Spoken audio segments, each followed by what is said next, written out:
Meu Deus, não fazem isso.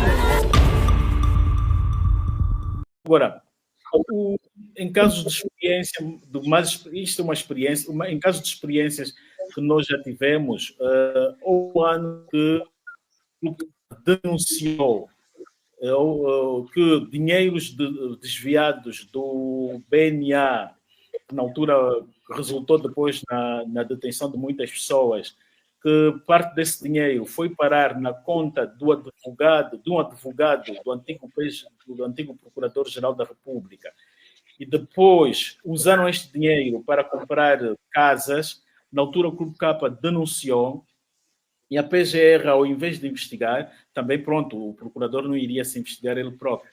Ele abriu um processo contra a minha pessoa e contra o Lucas Pedro por calúnia e difamação. Durante as investigações, o procurador queria mais saber quem teria vazado a informação ao Clube Capa. A verdade é que o dinheiro do BNA nunca regressou até hoje. Aqueles dinheiros que dizia-se que tinham sido desviados, nunca regressou. O procurador abriu-nos um processo e estava a nos fazer pressão para nós denunciarmos as fontes.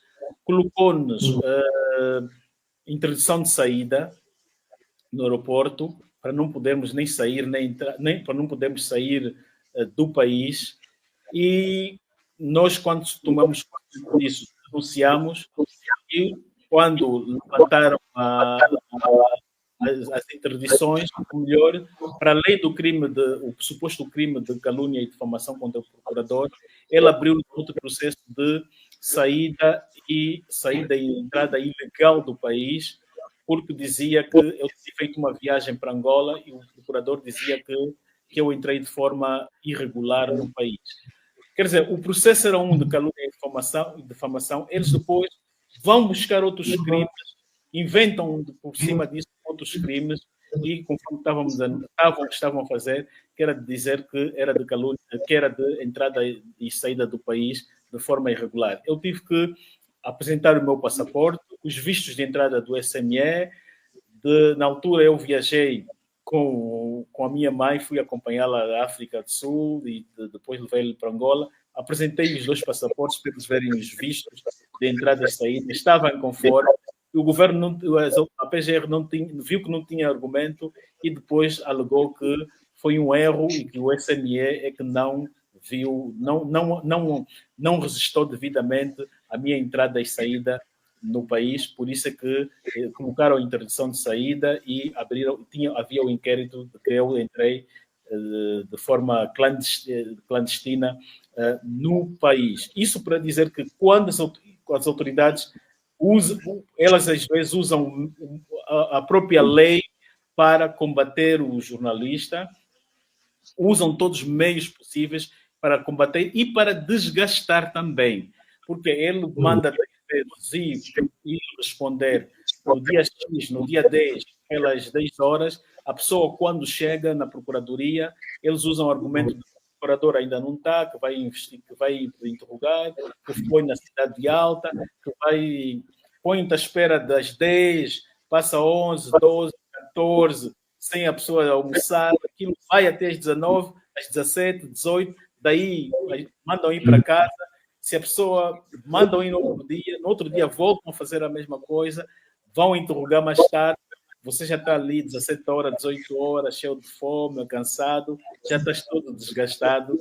Então, às vezes, o que tu vais querer é que aquilo para, porque já estão a te desgastar psicologicamente. Então, este é o método que a PGR usa e já usou contra nós, contra Rafael, contra muitos jornalistas. Isso para dizer que quando às vezes eles abrem um processo contra o jornalista, não é para ir ao fundo, mas é para causar esse desgaste emocional e psicológico durante o processo de investigação do caso. É uma técnica de cansaço.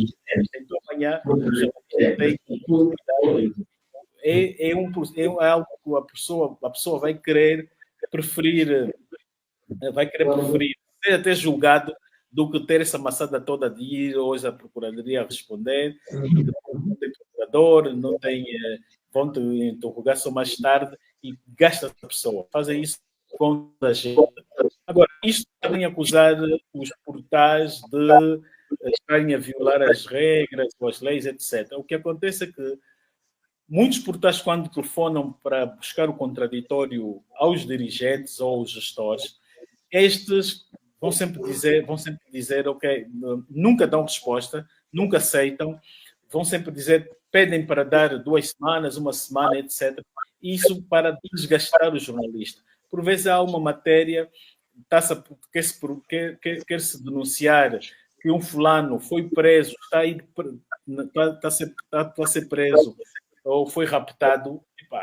O jornalista, às vezes, não vai esperar 2 semanas para esperar o contraditório do homem do SIC.